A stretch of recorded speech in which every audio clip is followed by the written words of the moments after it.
वैसे एक बात तो माननी पड़ेगी, इतनी बेइज्जती के बाद भी रोहित ने हार नहीं मानी और उनके एजुकेशनल बैकग्राउंड और करियर को देख के लगता नहीं है कि वो हार मानने वालों में से एक। रोहित ने अपने शार्क टैंक एक्सपीरियंस के बारे में लिखा कि जब उनका शूट खत्म हुआ था और वे घर लौट रहे थे तो काफी रोए थे, पर उन्होंने अपने माता पिता को भी बता दिया कि अगर उनका एपिसोड एयर हुआ तो इसको बिल्कुल भी ना देखे। नेशनल लेवल पर इतनी बड़ी बेइज्जती होने के बाद शायद ही अपने आप को कोई रिकवर कर पाए, लेकिन उस एपिसोड के बाद रोहित ने किस तरीके से कमबैक किया, आइए इस वीडियो में डिस्कस करते हैं। शार्क टैंक के उस एपिसोड के बाद जिपलाइन की सेल्स 30 गुना तक बढ़ जाती है। क्या शार्क जिपलाइन के प्रोडक्ट के लिए गलत थे या जिपलाइन ने उन्हें गलत साबित कर दिखाया? वैसे रोहित के बारे में बताऊं तो रोहित एक सीनियर एंटरप्रेन्योर है और जिपलाइन उनका पहला बिजनेस नहीं है। इससे पहले भी वो काफी सारे बिजनेस कर चुके हैं और 2010 से कंटिन्यू बिजनेस करके आ रहे हैं। जिपलाइन जो शार्क टैंक में प्रेजेंट किया गया था वो उनका लेटेस्ट बिजनेस था और शार्क टैंक का पिच उनका पहला पिच था। भाई क्या कर रहा है तू? इसी स्टेटमेंट के साथ असनीर ने जिपलाइन की बेइज्जती की थी। इसमें कोई शक नहीं है कि जिपलाइन का एक्सपीरियंस शार्क टैंक में बहुत ही बेकार था। शार्क टैंक पर रोहित का पिच खत्म होते ही दो शार्क्स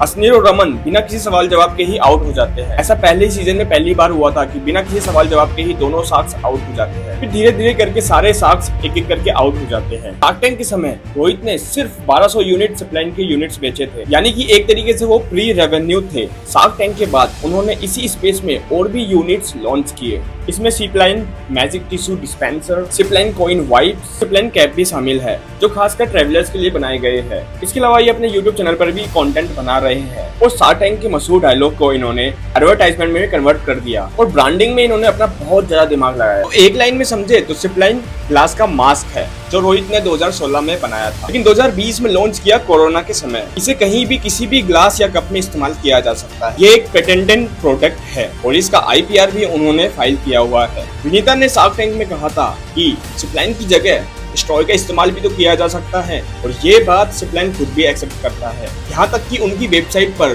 जिपलाइन ने खुद कहा है कि स्ट्रॉय और जिपलाइन दोनों एक ही समस्या का समाधान कर रहे हैं, लेकिन स्ट्रॉय खुले में रखे होते हैं और जिपलाइन एक अच्छे पैकेट में आता है। लेकिन ग्लोबल मार्केट की बात करें तो अब स्ट्रॉय की जगह जिपलाइन ने ले ली है, क्योंकि सब जानते हैं कि पेपर स्ट्रॉय कितने ड्यूरेबल रह पाते हैं। इसके अलावा ग्लास को कपड़े से भी तो साफ किया जा सकता है, पर रोहित कहते हैं कि लोगों में अवेयरनेस की कमी है।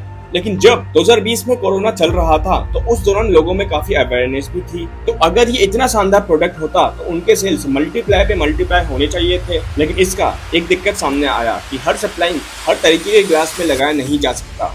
हम कितने ही अलग अलग ड्रिंक्स लेते हैं, फिर चाहे वो चाय हो, कॉफी हो या ड्रिंक्स हो या वाइन ग्लास, वो हर साइज पर फिट नहीं बैठेगा। इसका प्राइस भी 99 रुपीज है और दूसरे अल्टरनेटिव सॉल्यूशंस जिनका प्राइस कुछ भी नहीं होता और वो रेस्टोरेंट में फ्री में मिल जाते हैं। लेकिन इतना सब होने के बावजूद भी इसकी सेल्स में 30% तक ग्रोथ हो चुकी है, जो कि शार्क टैंक पर वायरल होने की वजह से हुई है। उम्मीद करते हैं आपको ये वीडियो पसंद आया होगा। आप हमें कमेंट बॉक्स में बता सकते हैं कि रोहित की पिच आपको कैसी लगी।